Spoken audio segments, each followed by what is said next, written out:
Good evening, and welcome to Hello, It's Us, Perspectives on Inclusion. This program is dedicated to educating the general public about issues that are important to the disability community. Our premise, though, is that really those same issues are important to everybody because people with disabilities certainly are a part of the general community at large. Hello, It's Us is brought to you through a collaboration between the University of Iowa Center for Disabilities and Development, our friends at Uptown Bill's Coffee Shop, and the good people here at Public Access Television. My name is Mike Honick. I work at the University of Iowa Center for Disabilities and Development. I serve as a co-host for Hello, It's Us. And Keith? I'm going Keith Wolf. I'm writing a book and being an advocate for disability in general. And I do, like the last week, I mentioned that I have a hard copy of my work right now. So it's coming along. Hot off the press? Yes. Excellent. Well, we'll look forward to actually getting a show on that. Well, we're really excited today to welcome some friends. This is the second in a two-part series on the ADA. Those of you that tuned in last time noticed or saw the advertisement and discussion of the ADA celebration, which is now history. So hopefully many of you had the opportunity to attend that and partake in the many speeches and awards and exhibits that were there. Today's focus is going to be a little bit on the ADA. We're calling this the ADA before and after. And we've got, as I mentioned, a couple friends to help us along with that discussion.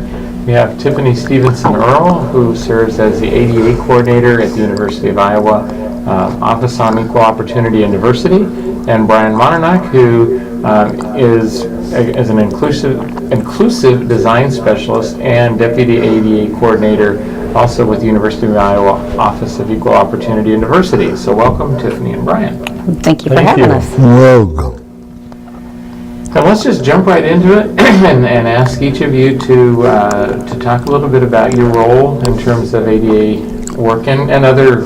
You're both involved in a lot of other good work here on campus. So Tiffini, go ahead and lead us off. Okay. So in the Office of Equal Opportunity and Diversity within the Chief Diversity Office, I serve as a compliance specialist and the university's ADA coordinator. So a little bit about the compliance specialist role. There are three of us, attorneys by trade. We are responsible for ensuring compliance with various policies that our office oversees. We also are responsible for training across campus. So if there are ever complaints or concerns of discrimination, for example, based on a disability, those complaints are brought to our office's attention. And there are various policies that could come under, typically the policy on human rights. I supervise our complaint investigations unit. Also, as the university's ADA coordinator, my role is to ensure the university's compliance with the Americans with Disabilities Act. So typically I become involved if there are accessibility issues on campus, or for example, if a faculty or staff member has been denied an accommodation or it's been modified for some reason, they can bring that review to my office. Same with a student. If a student has been denied an accommodation or it's been modified for some reason, they can bring that concern to our office's attention as well. Great. Well, and it's neat to see. One of the themes of our discussion about the ADA celebration was it was seen as a community event, and so disability was one aspect, but there are other players at the table at the ADA celebration planning process, and similarly, we see disability woven within the broader topic of diversity, the fabric of diversity, which I know I'm really excited about. Absolutely. And it seems that, and that's certainly a direction that the university is heading. So. Absolutely. Brian, tell us a little bit about your work and your role. Yeah, so my role is focused much on the physical environment on campus. First of all, ensuring that in our design up front of our renovations, new facilities, that they are compliant with the ADA, and also post-construction, doing post-construction reviews of facilities for compliance. But also, I have especially inclusive design. In other words, not maybe so much focusing on just minimum ADA compliance, but designing to where it's more inclusive for all people, no matter what their ability or disability. It's kind of neat that you bring that up, Brian, because last time one of the discussions that came up was how the ADA has benefited, and universal design have benefited so many people. Keith, I know you talked about people, that are pushing strollers. Well, and then you think, bike, Yes, I think it's good to realize, that how people have really benefited from the ADA, and obviously we think of people with disabilities right away when we hear the ADA, but many, if they think about it, they realize that those curb cuts, like Keith just mentioned, benefit somebody pushing a stroller or a grocery cart or somebody on a bicycle, or we might think of the requirement for lever door hardware, how that's, rather than having to grasp and twist and turn, how a lever door hardware is so much easier to use. We might think of closed captioning, and how closed captioning, for instance, in a noisy environment, maybe in a sports bar or something, that somebody can have a conversation and still see what's going on in their game. How it benefits more than, although these things are intended maybe for people with disabilities, but everyone benefits. And there's also the fact that we are all most likely going to experience a disability sometime in our lives, especially as we get older, and with the growing older population in society now, I think it's even more important than ever. Yeah, people are living longer too, Yep. so the chances really increase. Keith, we're calling this show the before and after, so I thought it would be fun for us just to take a couple minutes okay, to talk about life before the ADA. And Brian put a thought into my head, so I'll just start it off, and Keith, then just kind of let's play off of this a little bit. But when you said people getting older and people are going to experience a disability more than likely, and sometime it just made me think that the ADA was passed in 1990, and before that, certainly there were disability laws. I mean, we experienced 504 and, had access to education and so forth. But the consciousness about disability was, at least for me, and actually anybody can just jump in and talk about this, but I did not, there just weren't a lot of conversations about disability and the consciousness of, people are going to get older, people are going to need these kinds of accommodations. I was, as I mentioned on last week's show, I was in St. Louis last week, and a couple different places I ran into, we were going to eat, and both of them had steps to get into the building. And it's interesting to me that, that was an oddity for me now. Whereas when I was growing up, I grew up in the late 60s through the 70s, and there were steps everywhere. I remember, having to, when I first learned to use my cane, I had to be mindful of curbs, because most of the places there were not even curb cuts. And the whole idea of rail on elevators and, all those kinds of, that just wasn't even thought of. And I don't think it was because people were trying to exclude people with disabilities, but it just seemed like that there was much more of a charity model. And so, for me, that just the fact that we're having these conversations about why universal design and the ADA are so important, I think you can trace a lot of it back to the ADA, because I just think about life before the ADA being much more, disability was in the closet and covered up, and you didn't talk about it, certainly from a policy perspective. and if I may add, Mike, when I was younger, before ADA, it was very hard to find a decent restaurant that could accommodate a wheelchair. either the doorway would too narrow, or again, there were steps. Yeah, you might even think too about, thinking again about the elderly population growing, what if there were no ADA parking spaces? Oh, yeah, that's Yeah. a Now, great point. and people who have difficulty walking a distance, and these large stores we have now where the parking lots are already a distance away from the door. I mean, think of the impact that would have on people if that right was taken away from them, if they no longer had a closer parking space to access that business or store. Especially now, in this decade, with the baby boomers aging very fast and living a lot longer, Yep. we're gonna have to adapt one way or the other. Yeah, and I think it's kind of a good point to Keith, is when you say adapt, and so people are living longer, with advances in modern medicine and so on, and things are so different now. The ADA, I think when they established all these standards, that it was very based upon kind of a narrow population base of, a male X years old of this height, of this weight, and now I think it might only cover maybe 25 to 50% of people with disabilities. That research that was done. Now people, we have, these wheelchairs are larger. Yes. People are of all different sizes and shapes, and see a lot more use of scooters is the word I was looking for, yeah.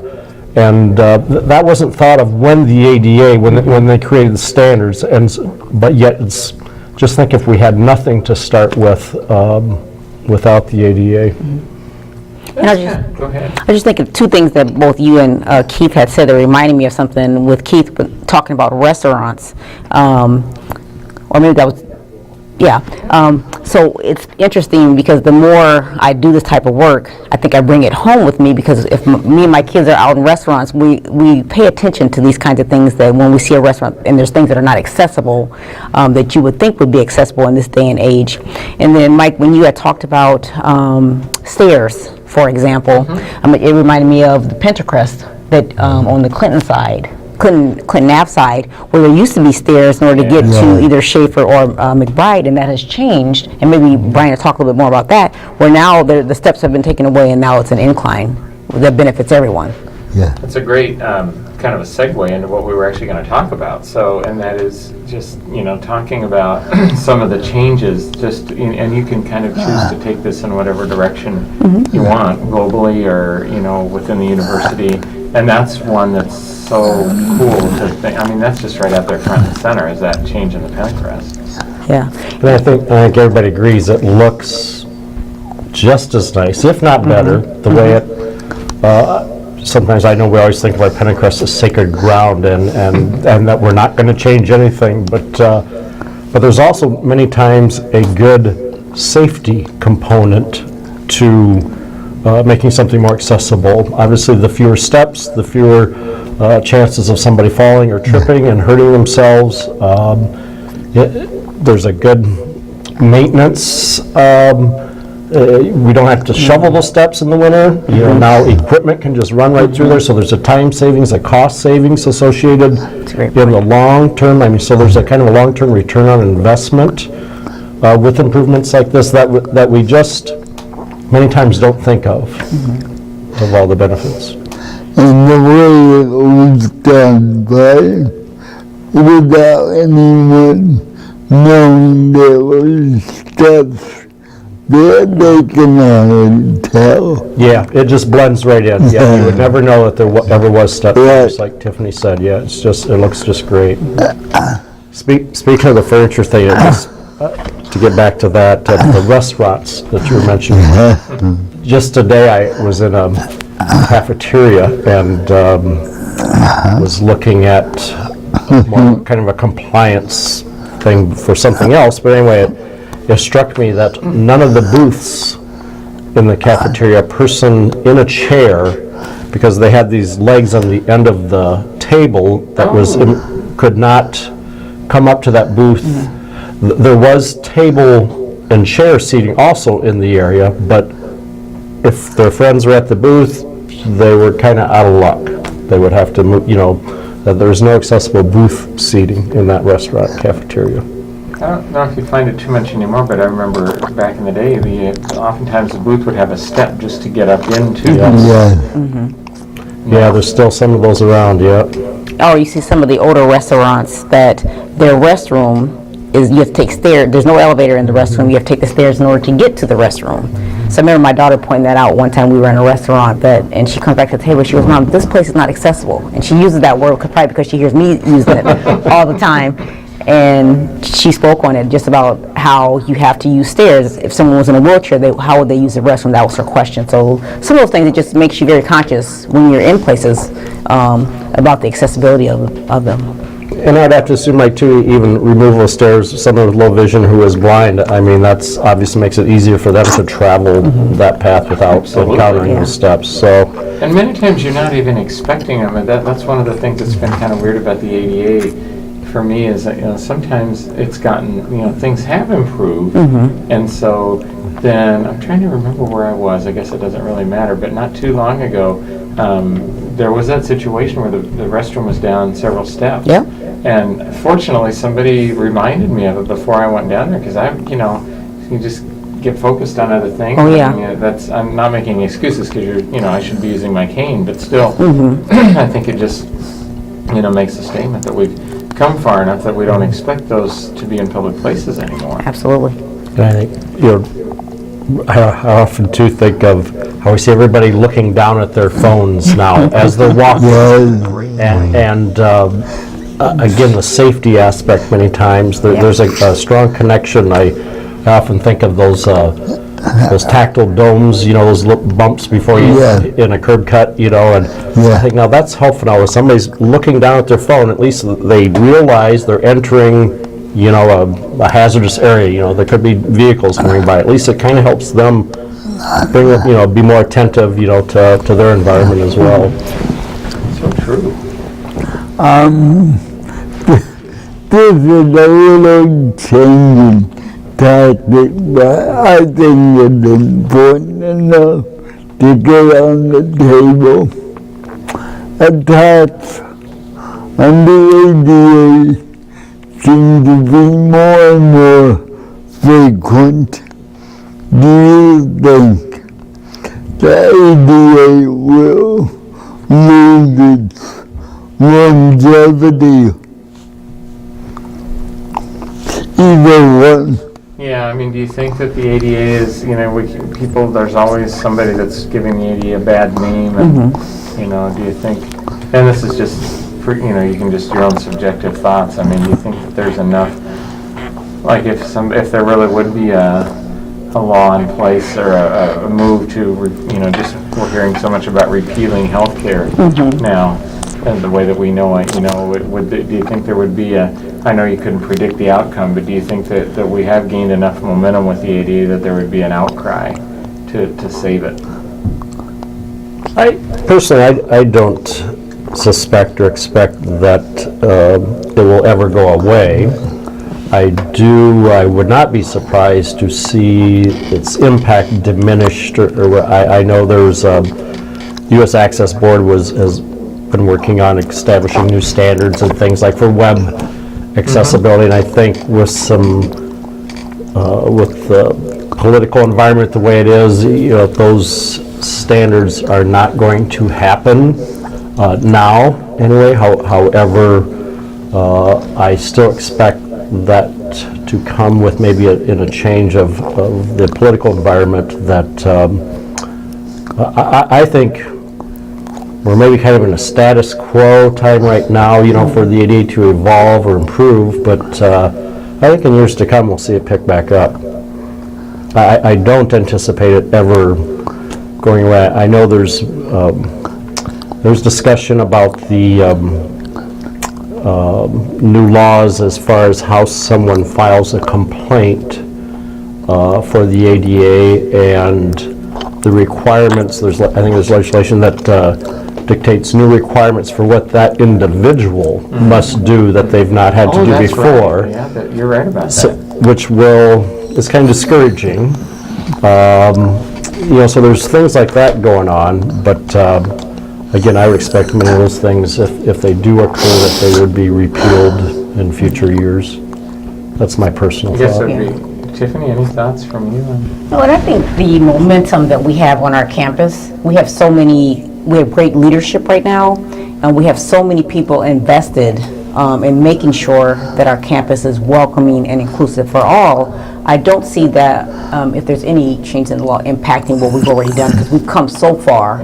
I mean, I know we have a ways to go, but I think the momentum is there. And like I said, with the strong leadership and the various advocacy that we have going on our campus, I see the push continuing the way we've been going in a positive direction. I was really excited to see for those people who don't know about it, and I'm putting you on the spot, this wasn't in for viewers out there, we try to give people our guests a little bit of a heads up, but every so often, we sort of bounce around to other topics, and one of the things that I was really, really encouraged to see was a publication called Diversity at Iowa, and it highlighted so many disability-related advances, and so there was the hearing loops that have been installed in various parts of campus, and some of the physical accessibility barriers taken down. There was a nice feature about the group we affectionately call the A-Team, which talks about their improvements to websites and documents on campus. So anyway, I guess just in terms of echoing what you said, Tiffany, about the leadership, there really does seem to be a commitment to following, and not only following the law, but exceeding the requirements of the law, and that's really encouraging to those of us with disabilities who, all of us interface with the university in some way, whether we work there, or Keith, you're involved with whether you come as a patient, or whether you come to see me, or whatever it is that we have a wide range of stakeholders at the University of Iowa that we're trying to meet the needs of. I think the education and training piece has really helped that a lot. I know the Chief Diversity Office and Equal Opportunity University, they've really invested recently in more training on diversity and what is diversity, and it is people with disabilities of race and so on, and so I think that education training piece has really helped to inform people that there is a concept such as inclusive design and what it is. I think also you mentioned that Chief Diversity Office report, Mike, or that pamphlet, and there's a little blurb in there about the Hawkeye Accessibility Ambassador, a student group, how we get people with disabilities involved, and that's just part of inclusion. Having them involved early on. And getting involved early on, so that they can be at the table and discuss, what we are designing, how they experience design differently than someone else, and so that's been a very helpful point, I think, is just getting people with disabilities at the table themselves. Student involvement too has just been. Tiffany, or Brian, either one of you, is that pamphlet?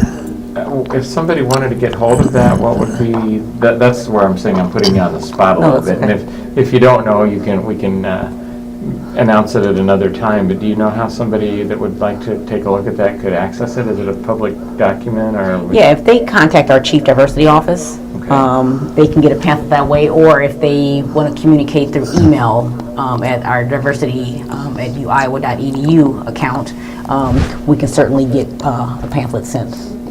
It was awesome. I was gone for a few days and came back to that being in my inbox. I thought, Yes, it's it was just very really nice. exciting. Very nicely put. Yeah, so.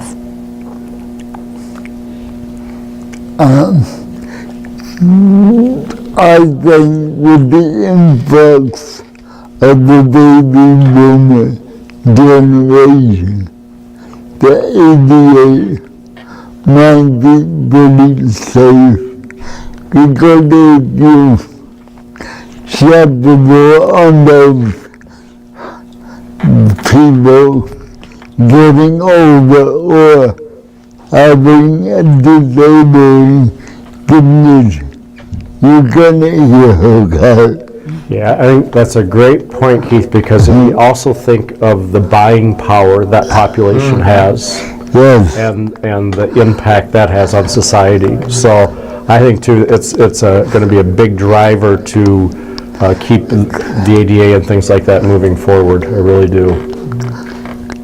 You know, and people also, you know, you also hear there's this people who want to. They want to remain out of the nursing home as long. They want to remain in their homes, so you need to have accessible homes, environments, you know, for them. And so I just think all that just kind of helps that move forward. and the longevity of the life lately. That's the story right there. The older we get, the more access we need. Yeah, and it's really, like you said, I think it's, you know, when people do go out and then they're able to be in an environment, and it kind of represents, going back to our before and after scene. And Keith, I know that you've heard you talk about this a lot, just kind of the paradigm shift from back in the day when there was the medical model and it's okay to fix the person, and well, some of this can't really be fixed. So now, you know, now we're much more focused on The environment. exactly. The So the inclusion so- model. Yep, Yep. the social model, yeah, And that's been an exciting change. yeah. 3 minutes. Brian, I know that anytime we have you on, you know, there's a lot of, and I think you brought it up initially about the Pentacrest too. People are always interested in knowing about any exciting new either construction or renovation projects that are going on. Keith mentioned something about the art museum, which was kind of a new piece to me. So can you just kind of give us a couple of highlights of things that are happening or that are in the works as far as accessibility and... Sure.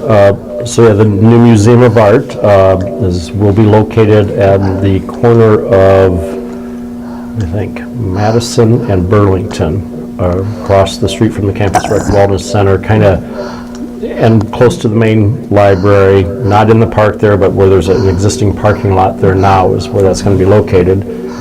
And it's still, they're pretty much finishing up the programming phase of the project and just starting to get into design right now. There's been some schematic drawings, renderings put out that I've viewed, but it makes me think of the schematic design. The rendering I saw, they noted a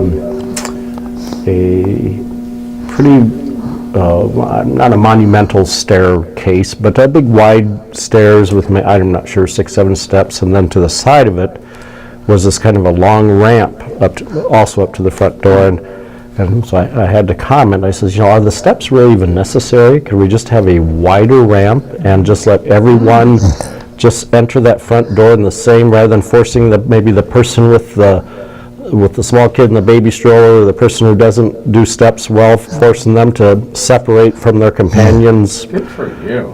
So we'll see how that goes. But those are kind of things that I do try to pay attention to. You know, it's an ADA, it'd be ADA compliant, but yet it wouldn't maybe be very inclusive to segregate or separate people, you know, entering the front door that way. But so the Museum of Art's just in the very early design phase. Kind of an exciting project is a new College of Pharmacy building, which is under construction. It's a major facility, a brand new College of Pharmacy, and it's still probably 2 years away, or at least a year and a half away from completion. But it's an exciting project because the College of Pharmacy, the Dean of the College of Pharmacy, when we were in designing that project, the Dean said that he believes that this is the pharmacy field, or the pharmacy profession, is one that people with disabilities can succeed in. And that he wants his new College of Pharmacy facility to be as inclusive and welcoming to people with disabilities as possible. So they incorporated many universal/inclusive design principles within the project, and we have this kind of program called MAPS, Measuring Accessibility Points, plan and standards that they used in this project to kind of measure how inclusive the design is. So it's kind of our test pilot project for that program as well. And so anyway, it's really exciting, I think. That's the dean actually plans to promote his new College of Pharmacy nationally, promote to people with disability specific, that this is, if you have disability and you want to get into the pharmacy field, this is where you need to come, University of Iowa. That's wonderful. So yeah, that's a real exciting major project. Thanks. Well, believe it or not, we are up against time. Well, I think we need to plan to have you two back because we kind of just scratched the surface and we're at time here. So I want to thank both of you, Tiffini and Brian, for taking your time to come in, and we had a great discussion. I get uplifted every time we talk about this topic. So, and I also want to thank our sponsors and you out there watching us. So, Keith, any final comments from you? Have a great week out there.